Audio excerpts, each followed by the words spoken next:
Shalom, my friends, this is Max Joseph, and I am here because the Golden Globes are coming soon, so that means it is time for the predictions. To give a quick rundown, just like my Oscar predictions, each category will feature the maximum number of nominees possible with an additional few that are the next in line, and an additional few nominees that'll be titled followed by.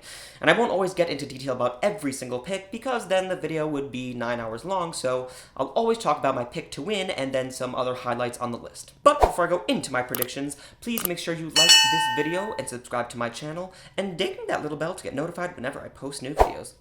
And so, here are my predictions for the 2021 Golden Globes. Motion Picture Drama. Okay, here's the deal. They could easily go with Nomadland, which has been absolutely dominating this season so far, but they could go with the big Hollywood film Mank. They could also go for something politically and more socially relevant like The Trial of the Chicago 7, One Night in Miami, Ma Rainey's Black Bottom, Judas and the Black Messiah, or even The Five Bloods. Or they could just shock us and go for something totally different like The Father, or even the one that seems to be one of everyone's favorites, including myself, Promising Young Woman. And let me just throw this out there. There is a wonderful and beautiful chance Promising Young Woman wins this. And if they can pull this off and maybe also grab a SAG Ensemble nomination or even a win, they have a very good shot at Best Picture. But here's why I'm sticking with Nomadland. It legit has won everything. That's the truth. When something dominates this much, it's almost foolish to bet against it. It has 15 wins so far. Behind it, Promising Young Woman with 4. Also, if you win this award, you are getting at least a nomination for Best Picture at the Oscars. Motion picture, comedy, or musical. This is a really, really weird category this year, especially with the addition of Hamilton, which Disney is 100% campaigning. And the reason I don't have Hamilton winning is because I think although it is perfect, I don't think Disney will be able to convince enough voters to really consider it for awards. Because I think a lot of them won't consider it a feature film, which is understandable. But that's a topic for another video. I think the one that is the easy choice is The Prom, which, by the way, I would be thrilled with. Because I adored that film, and it's in my top 10 of the year. Now, what's interesting about this is that normally, if you win this award, you're almost guaranteed a nomination at the Oscars in Best Picture. Every single winner of this award in the last 10 years ended up getting that nomination. 3 of them winning it in the end. But I think that record may drop this year. Although I think The Prom is deserving of a slot in Best Picture, I don't think it's gonna have enough to actually make it in the Oscar lineup.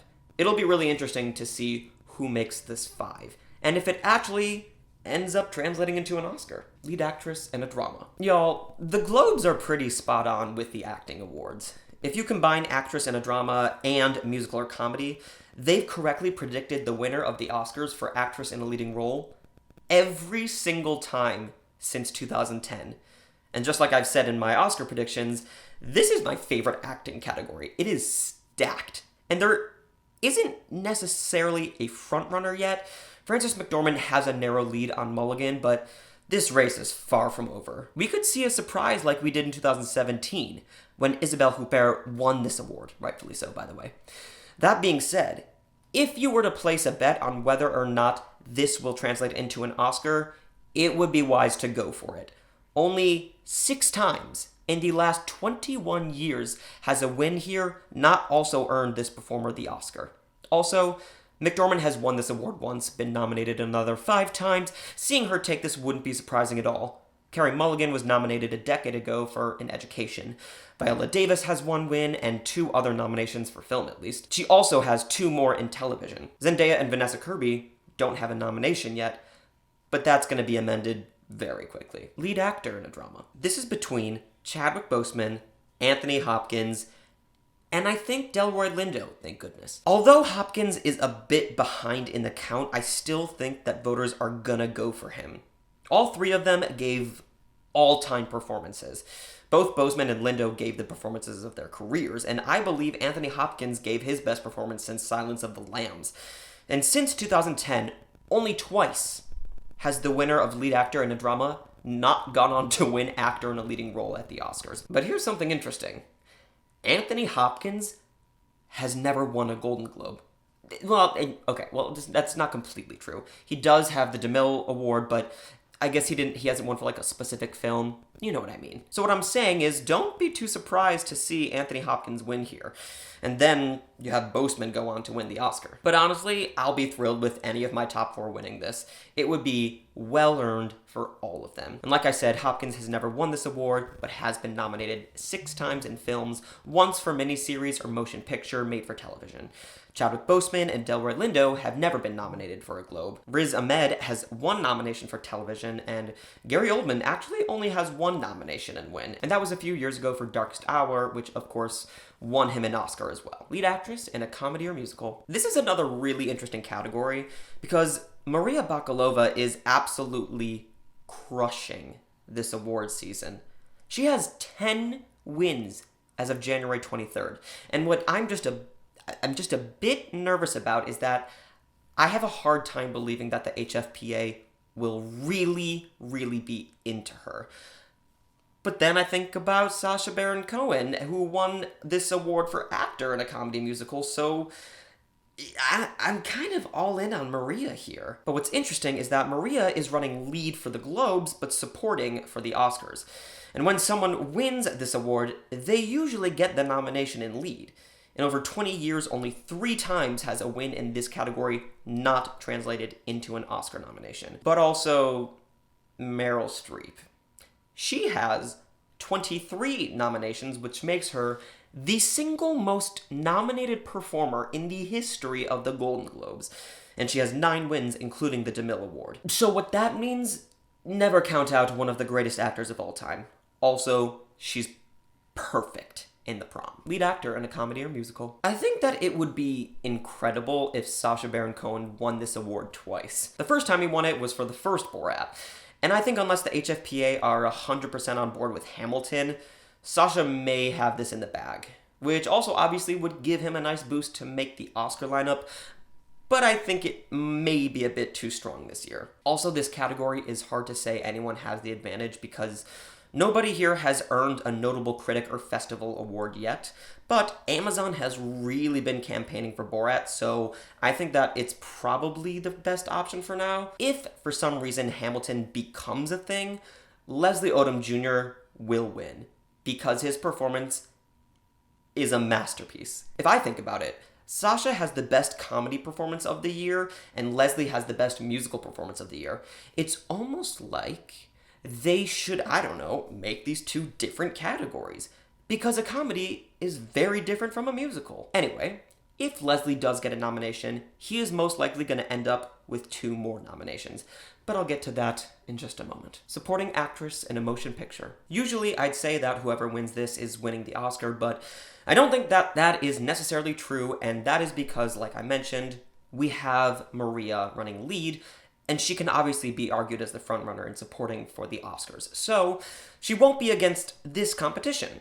So the category is really, really difficult to predict.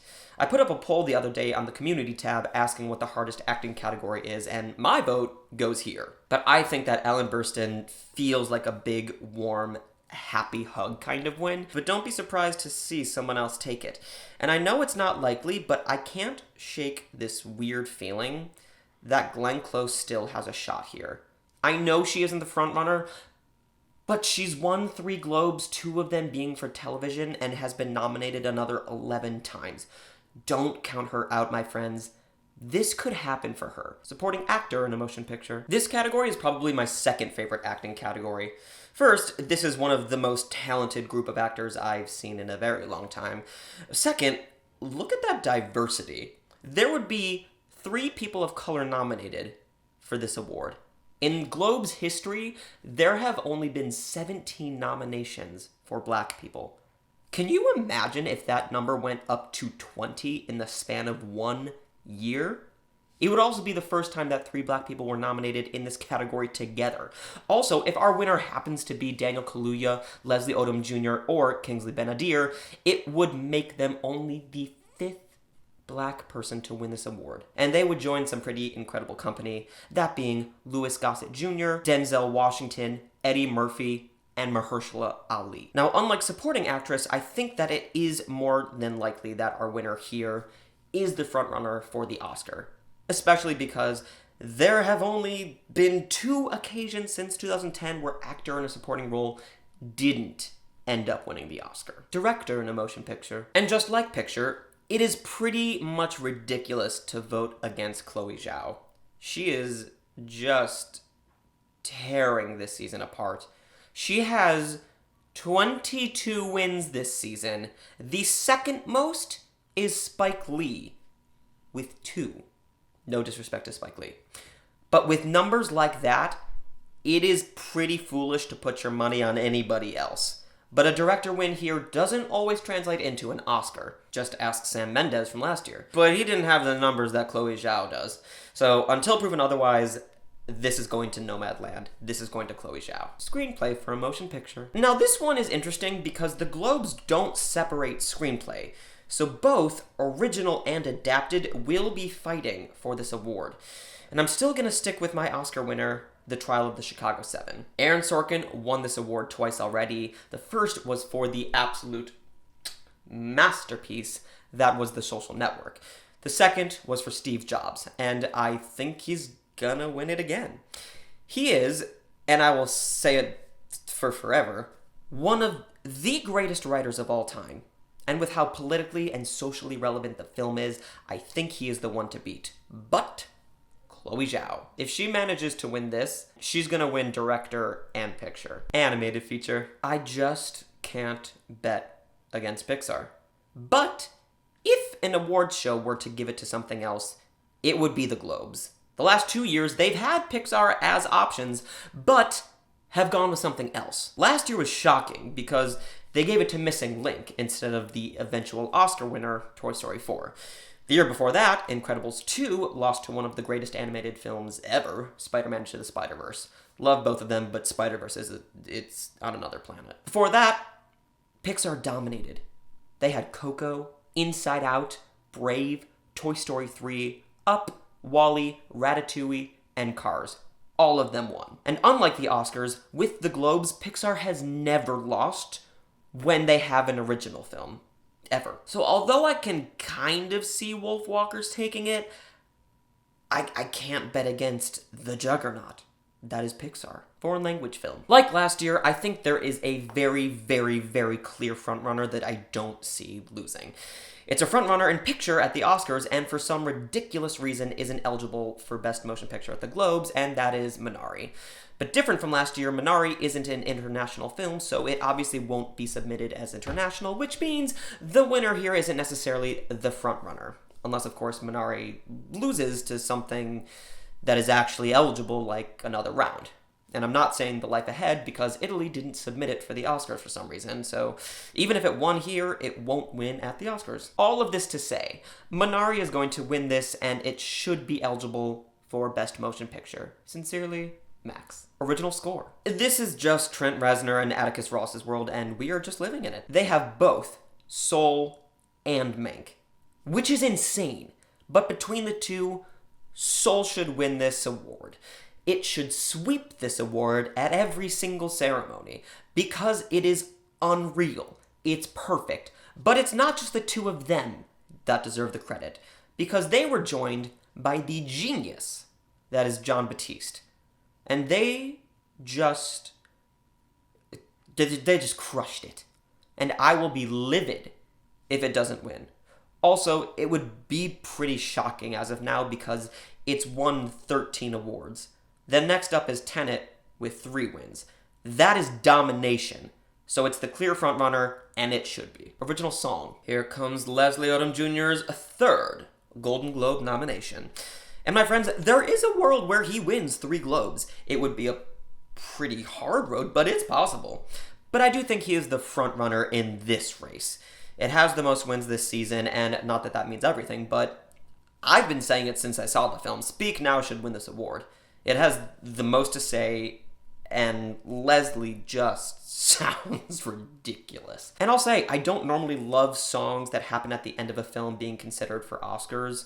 For some reason, it just has always bugged me, but I think that this one actually added to the film's story and message. It really did its job. Also, ever since Leslie won his Tony for Hamilton, he's blown up. And it's just a matter of time for him to start becoming a household name. As he should be. Those are my predictions for the 78th Golden Globes. Let me know what you have predicted in the comments. Agree, disagree? Let me know. And so, my friends, thank you so much for watching. Please make sure to like this video, give me your thoughts in the comments, subscribe to this channel, as well as follow me on Twitter, Instagram, and Letterboxd at mjoseph492. Like my page on Facebook, which is facebook.com/MaxJosephFilmPerson. Join the Amino live chat, which is open 24/7, 365. And if you really love me, please consider being a member of the channel, where you can get member-only content, guest interviews, giveaways, and lots more.